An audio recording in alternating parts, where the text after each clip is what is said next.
Welcome to the Big Fat Real Estate Checks podcast with Marco Kozlowski, where we help investors like you get the knowledge and skills you need to replace your JOB with passive cash flow for life.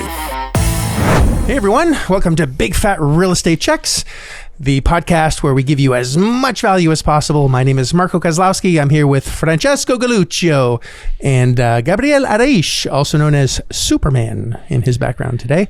Very excited today to share with you some content that piggybacks on the last podcast. If you have not listened to the first 10, that explains asset-based lending, what we do, how we do it, and explains to you how you can get into buying cash flowing assets without using your money. In fact, getting paid to buy assets instead of bringing cash to the table once you have the right skill sets to do so.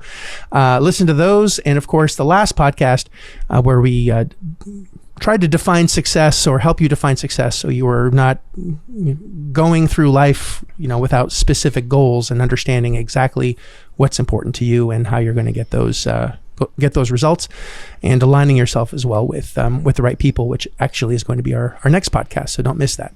So the topic that was brought to light was, and what we're going to be discussing today is the pivoting of when you realize that you're in a situation that you don't like, or realize that you're not aligned with your goals and moving towards your definition of success and getting there, how to pivot, or what signs you need to look for to make quick decisions in order to pivot and change directions as quickly as possible.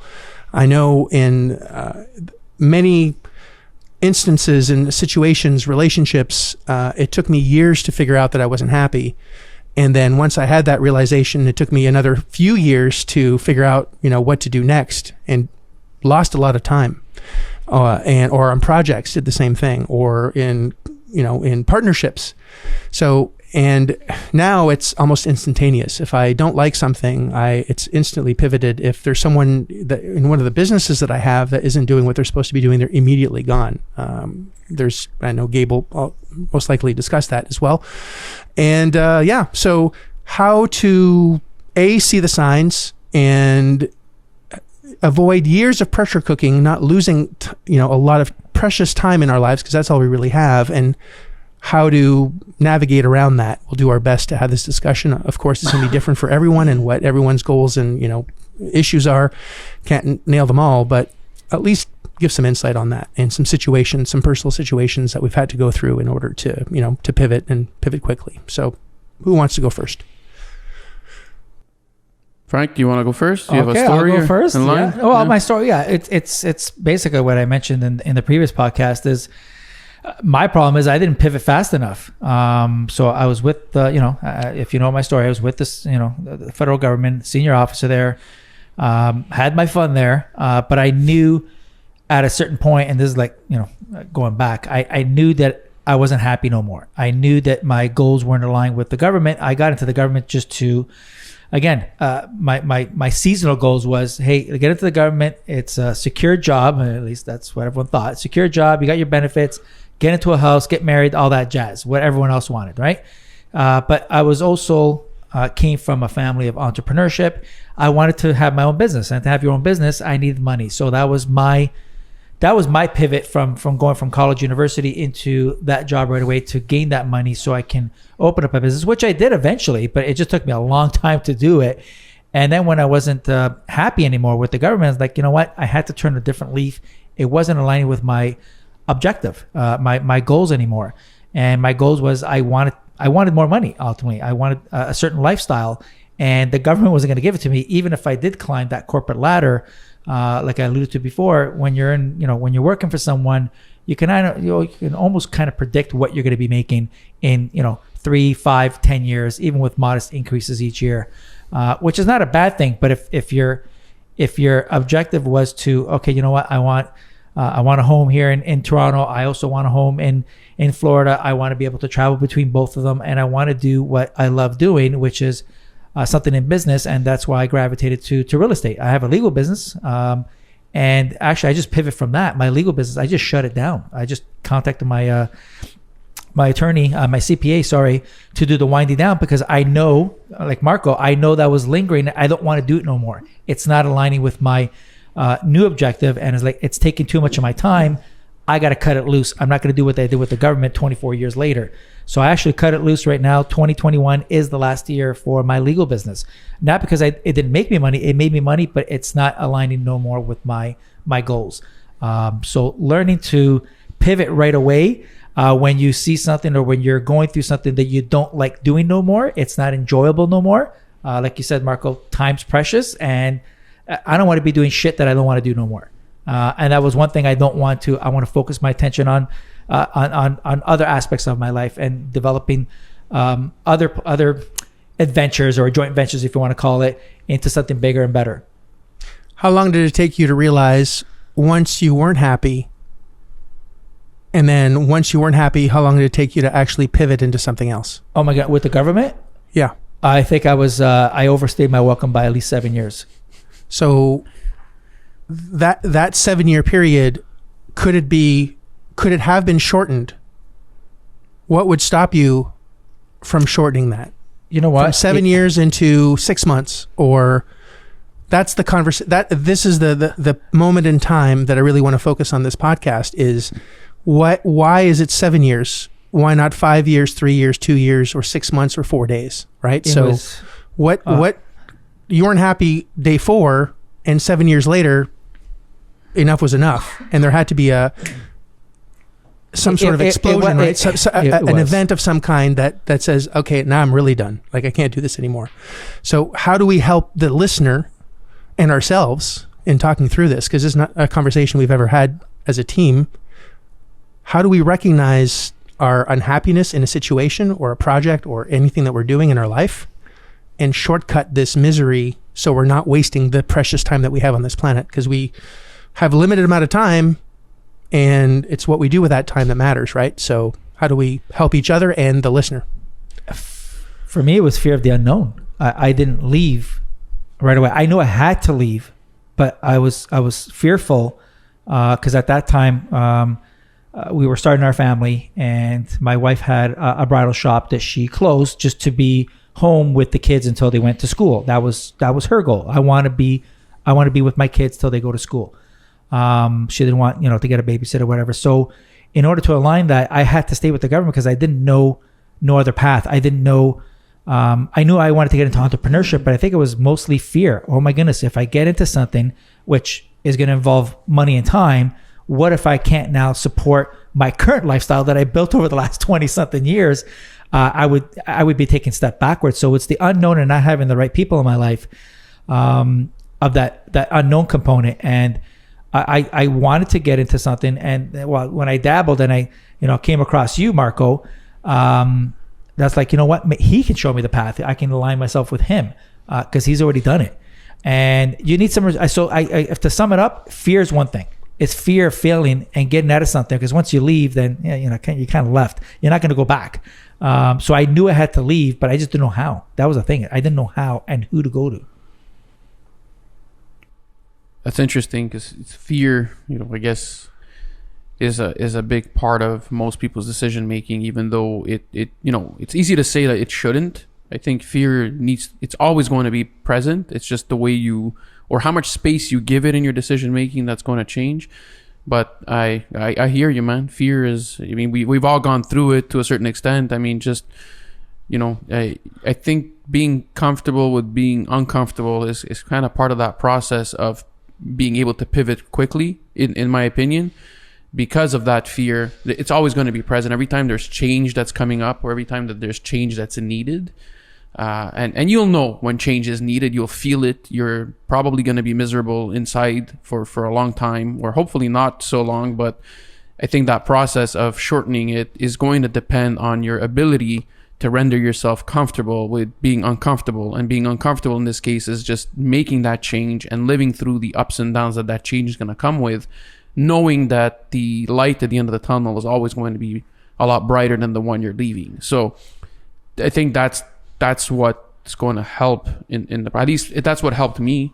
I've gone through many different changes in my life, and they weren't all easy. I think they're still not all easy, but I think I just accept the fact that there's going to be a struggle in the process and understand that once I get through this struggle, I'm going to become a better person for it. Well, what if I'm uncomfortable being uncomfortable staying in the situation that I'm in?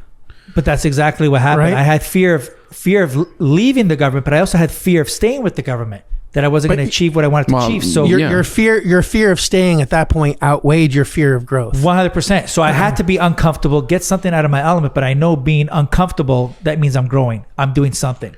Uncomfortable doing the next thing.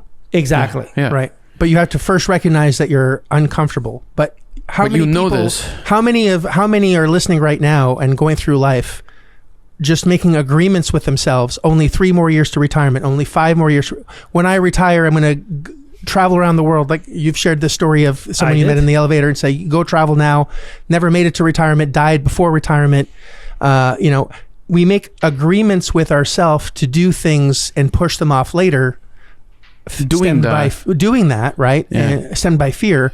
And you're saying, we came across each other at the right time, because had we met 7 years before, you might not have been ready to learn the things that you've now learned, right? That tipping point, that pressure. What I'm trying to figure out is, can we shortcut the pressure cooker? So instead of waiting 7 years or 5 years, or Gabe, you went through school, heavy exams, going through, working for different people, having incredible, opportunities in finance, going to very high levels, and still at one point made a decision, this isn't making me happy, right? Mm-hmm. And but most stay there. But that's comfort. It's a lot easier. Anything that's easy, you're taking that way out. I mean, would it have been easy for me to stay in a 6-figure job with a guaranteed retirement, you're working 35 hours a week and having pretty amazing retirement package? Yeah, that would have been really easy. I wasn't content. I wasn't happy. Are there a million people that are in my situation where they're not, or at that time where you're not happy in what you're currently doing? Of course, there's hundreds of millions. Yeah. So why aren't they making a change? In my opinion, it's just because it's a lot easier to stay and do what you're doing, the comfort level of what you're getting, versus the struggle that it's going to take in order to be able to make that change. Although making that change ultimately is always going to end up making you happier, because then you're doing something that you're happy with. Now, there might be also another factor, which is, well, I'm not happy, but do I really, what else am I going to do? What else do I like doing? Like, there was a period where I didn't know what I wanted to do. Like, I knew I wasn't happy in what I was doing, but I didn't know what else to do. So until I figured that out, there's really no point in making a change, because I'm going nowhere. It's like the blind leading the blind. And so you have to know where you want to go. You have to know what your passions are. You have to know what you're going to enjoy doing, and then just do it. And I think, I guess maybe that's where we're trying to get, and how to get you to pivot from point A to point B. But that's, a lot of it has to do with your acceptance of being uncomfortable, I think, or first of all, you got to realize that there's something wrong. But most people, I think, are good at that, where they know when they're not happy. I mean, I can tell just by talking to someone if they're unhappy in what they're doing. So they should know if they're unhappy. And if you call them out on it, they'll tell you. I mean, most people maybe are in denial, where they're like, no, it's good. This is how it's supposed to be, because everybody else is unhappy doing what they're doing. But it's not because everybody else is unhappy that it's okay for you to be unhappy. You have a choice to make in life, and you're choosing to be unhappy. So, but how to get you to change that mindset is it's going to be a lot of you, right? You have to realize that, do you want to be happier? And it's easy to say yes, but by you wanting to be happy, you have to actually do something about it. You have to put an end to it. And I mean, yeah, we all know people that are in relationships that they have no business in being, that, you don't even understand how you can be married to this other human being. You're clearly miserable. You need to get out of this relationship, but they don't, because they just, divorce is not well seen in their family, or maybe there's children there that you feel like you're going to make them more harm, without realizing that you being miserable and always scrapping it out with your significant other probably has more detriment to your children than you being separated, for example. So there's a lot of there's a lot of people that are in that situation, and they choose to stay in that situation. So I mean, there's a point where you as an individual have to make that choice of, I have to be happy, and this is what needs to happen for me to be happy, and then do it. But most don't know what makes them happy. Exactly. What brings you joy? Right? And it comes back to, I don't want all these things, but what do I really want? So listen to the last podcast. Yeah. Because you have to have clarity in your life. This is my perfect life. Here are all the things that I want. In fact, I have an exercise that I do where on the right side of a piece of paper, you write all the things that you want out of life. Like if you have the perfect life, write all these things down. And on the left side of this line, you write all the things that you're doing on a daily basis. And then I asked then, circle all the things that you're doing every single day that are getting you closer to your goals and dreams. Most people have 0 circles on exactly what they're doing every day to get there. So how the hell are you going to get to where you want to go if everything that you're doing every single day is not getting you closer to your dream? So I think that exercise has to be done on a almost a monthly, quarterly, yearly basis. Are you going in that right direction? Because not making agreements with yourself that things are going to change without actually initiating that change. Because, Gabe, you went through, how long did it take you to realize? I asked Frank this question. I didn't ask you this question. How long did it take you to realize that you weren't happy doing what you're doing to a point of change?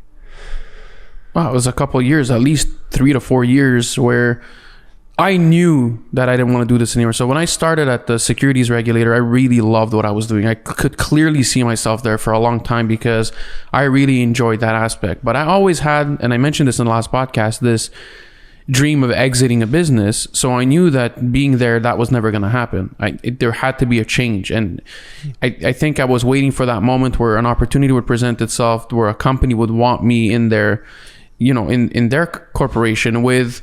that they were a private company with maybe an eye of IPOing in 3 to 5 years, and that I can be part of that process and helping them get there because of my experience. That was one scenario I had in mind, and saying, okay, well, it's just a question of me getting more experience here so I can become better at what I do, because that's exactly the type of individual that an entity wanting to exit is going to need. So I had a clear path on my career as to how I wanted to get to my objective of exiting.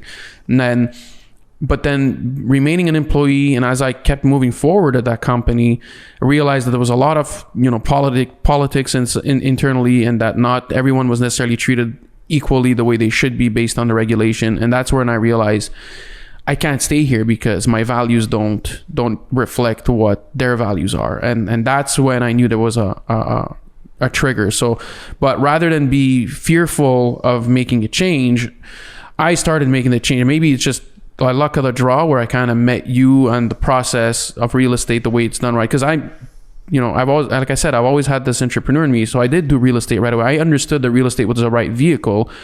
I just didn't educate myself, and I did it wrong. So I had to start over. And I think there was that fear in me where I tried real estate and I failed miserably. Am I doing this all over again? And just expecting a different result? Am I insane, basically? And meeting you and doing following your process and the mentorship that's how I convinced myself that I was doing real estate differently, and that I wasn't insane, that it was just I needed guidance to get it done. But I was willing to sacrifice. I was willing to do things that other people will never do in their lives. And that's just working all day and then putting the kids to bed and then working all night if I had to, with missing a lot of sleep, in order to achieve a small goal, which is to create some recurring income where I can then get comfortable leaving my job because of what I've created, and then be able to build on that.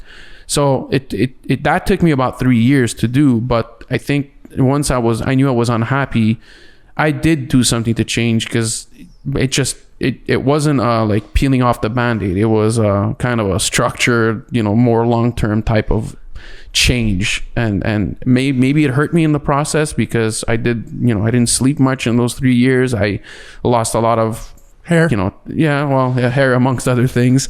A lot of time with friends, and I think I lost a few friends. Maybe ultimately that's a good thing, but I am where I am today, and that's a lot better than where I was back then. So I think ultimately I did make the right choice. Could it have been quicker? Could it have been done differently? I'm sure I could have done this 20 different ways, but this is the path I decided to take based on my comfort level at that time. Yeah. I know we're short on time. I'm trying to find a visual that will help the listener understand things as simply as possible. when you're driving a car, you have a speedometer and an odometer. And going through life, you need to see if you're going in the right direction. Are you really going towards a destination in the situation, the car that you're in, and the machinery and your surroundings that the vehicle you have? Are you going in the direction that you want to go in? Are you going fast enough? And how long is it taking? So, if you don't look at your speedometer and your odometer and are in the wrong direction, you're gonna never get to where you want to go.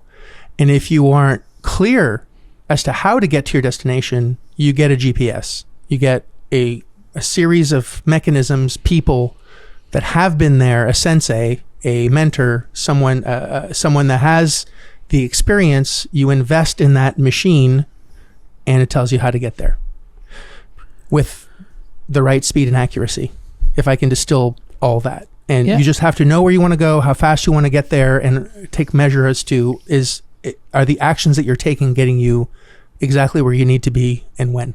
Go ahead, Frank. Sorry. No, I was going to say, and don't take detours that are unnecessary. So what you were saying before, you'll know immediately right now if you have a partner or someone that's in your group or in your team or whatever that's not clearly aligned with your goal or objective, you dismiss it. And a lot of people are easy to just say, agree to everything just because they don't want to hurt the other person's feelings. They're like, yeah, sure, I'll help you out with that. I'll do that. But it's not bringing you in that same direction where you should be. And you need to, I find, when reading the book, Who Not Now, they also state on there, is people is it Who Not Now? Who Not How. Who Not How, forget me. So they make a distinctive we'll put it in the library. Yes, put it in the library. Yeah, with the Franctionary. Who Not How. Who Not How. Actually, there was in the second chapter, there was Who Not Now, which I was going to bring it to the author's attention. There was a typo there. So that's where I probably got it from. But anyways, that's right. In there, they had some lessons where if it doesn't align, you're quick to say yes or no. Those that are successful know what you want.